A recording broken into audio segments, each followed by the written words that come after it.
Hello, boys and girls. Welcome to another week of writing. We are almost done with writing to explain why. This week is going to be our last week with full models. Next week, you are going to write independently from step one, all, excuse me, all the way to three.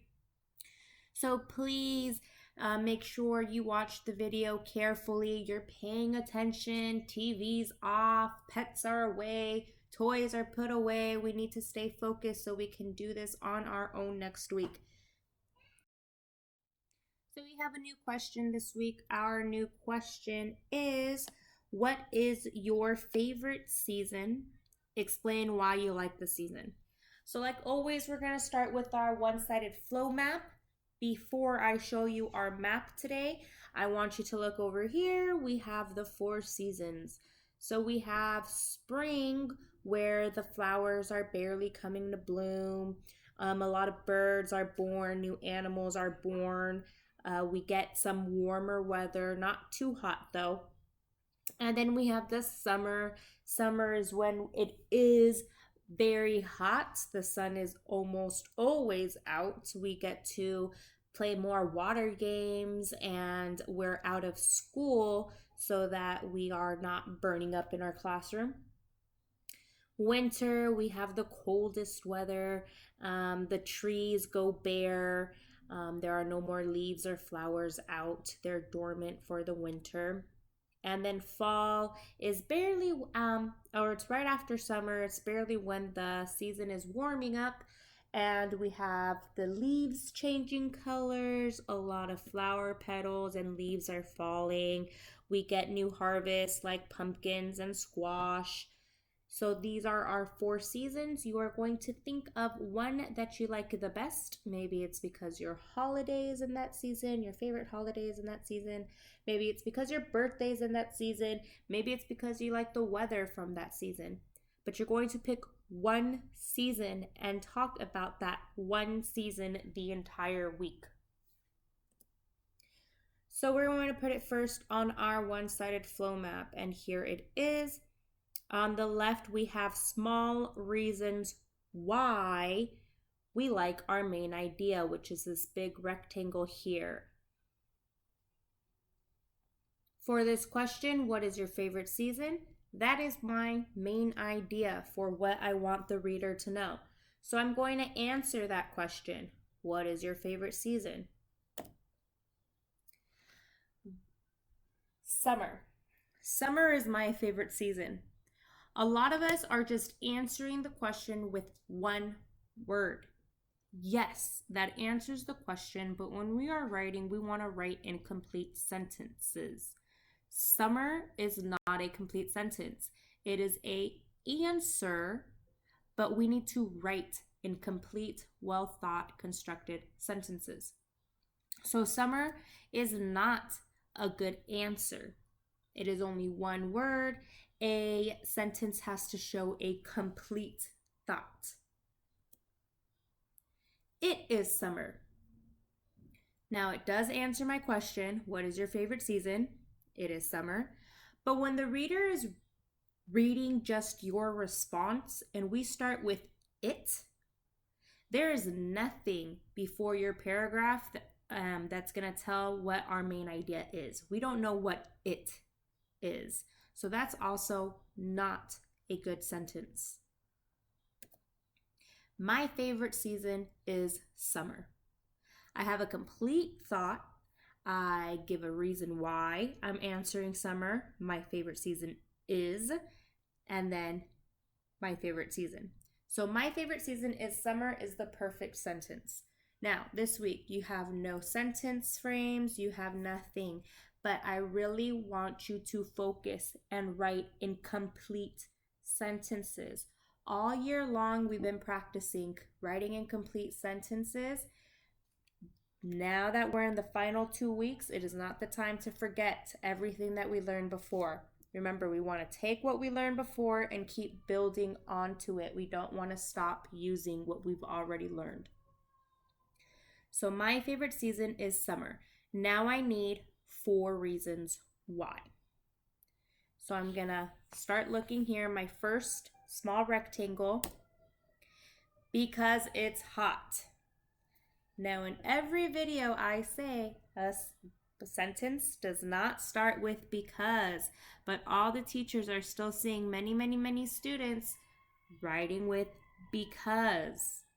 When we speak, we might answer with because, but when we write, we do not answer with because.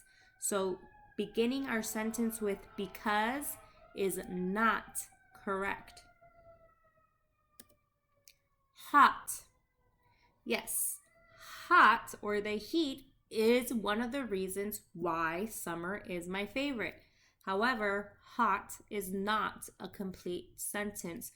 I am a first grader, 2 weeks away from being a second grader. I am not going to write incomplete sentences anymore. I'm going to try my best to have a complete thought. Hot is not a complete sentence. The weather is hot. Now that is a complete thought. I'm talking about the weather in summer and it's being hot. And that's why it is one of the reasons why summer is my favorite. I like the heat much more than I like the cold weather. So the weather is hot is a nice complete thought. There is no school, so I can go to the beach every day. Here I have two thoughts merging together. My first thought is, there is no school. My second thought is, I can go to the beach every day. I can put these thoughts together with conjunction so. Remember, we have so for our conjunction, we have and for our conjunction, and we have but for our conjunction. To use so correctly, I have there is no school, and I'm going to give a reason, an effect of there being no school. I can go to the beach every day because there's no school. So allows me to give an effect. There is no school, so I can go to the beach every day. I have more time to spend with family and friends. There's my conjunction and, so I'm using another conjunction. And I'm putting two thoughts together still. I can say I have more time to spend with family, and I can say I have more time to spend with friends, but I like to put my ideas together to make those compound sentences that really give a lot of detail and a lot of thought and show that I'm ready for second grade. I have more time to spend with family and friends. And my last reason, the weather is perfect for swimming. Okay, so here I have two simple sentences and two compound sentences, which is pretty good. Now, I have all my ideas here. I have my main idea in a complete sentence. I have my reasons why in 4 complete sentences. I may or may not add some details later, but for our first step, I'm all done.